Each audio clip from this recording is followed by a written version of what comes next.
સમાચારો તરફ આગળ વાત કરીએ, વાત સુરતની કરીએ તો સુરતમાં સરકારી જમીન બારોબાર વેચી મારવાનું કૌભાંડ જે છે તે ઝડપાયું છે અને આ સમગ્ર મામલે હવે કાર્યવાહી જે છે તે પણ હાથ ધરવામાં આવી રહી છે। સુરતમાં સરકારી જમીન વેચી નાખવાનું કૌભાંડ ઝડપાયું છે, જેમાં 2 વ્યક્તિઓની ધરપકડ કરવામાં આવી છે। એસએમસીના નકલી સિક્કા બનાવીને આ કૌભાંડ જે છે તે આચરવામાં આવ્યું હતું। એસએમસીના પિયુન હળપતિની પોલીસે ધરપકડ કરી છે। કૌભાંડમાં એસએમસી કચેરીના પટ્ટાવાળાની સંડોવણી હોવાની માહિતી મળી હતી, જેને પગલે આ કાર્યવાહી કરવામાં આવી છે। પોલીસે પટ્ટાવાળા અને ખરીદનાર, જે જમીન ખરીદનાર છે તે બંનેની ધરપકડ કરી છે। સરકારી જમીનના હક બીજાના નામે કરીને આ કૌભાંડ આચરવામાં આવ્યું હતું।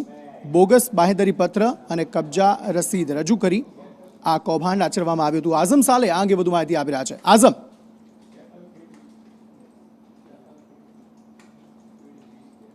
લેંજાની નવે સર્વે નંબર 22ની જે સરકારી જમીન હતી, જે મહાનગરપાલિકાની હતી, તેને બારોબાર વેચી નાખવાનું આખું એક કૌભાંડ સામે આવ્યું છે। વેચી નાખવામાં તો આવી હતી, સાથે જ સુરત મહાનગરપાલિકા દ્વારા ડિમોલિશનની એક નોટિસ આપવામાં આવી હતી।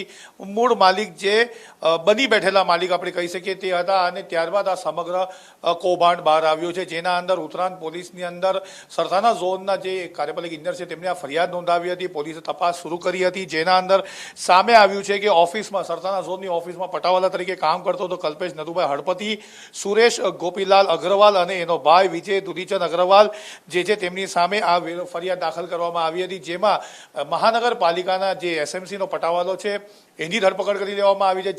જેની સામે આ જમીન નામ કરી દેવામાં આવી છે તેની પણ ધરપકડ કરી લેવામાં આવી છે, અને ગોપીલાલ જે છે તેને વોન્ટેડ જાહેર કરવામાં આવ્યો છે। આ આખો કૌભાંડ એવી રીતે આચરવામાં આવ્યો હતો કે ડુપ્લિકેટ સહીથી લઈને કે ડુપ્લિકેટ રસીદ અને જે ડિમોલિશનની નોટિસ છે તે તમામ ડુપ્લિકેટ બનાવીને આખો ખેલ કરવામાં આવ્યો હતો, પરંતુ સમગ્ર કૌભાંડ બહાર આવતા ઉત્તરાંત પોલીસ એક્શનમાં આવી છે।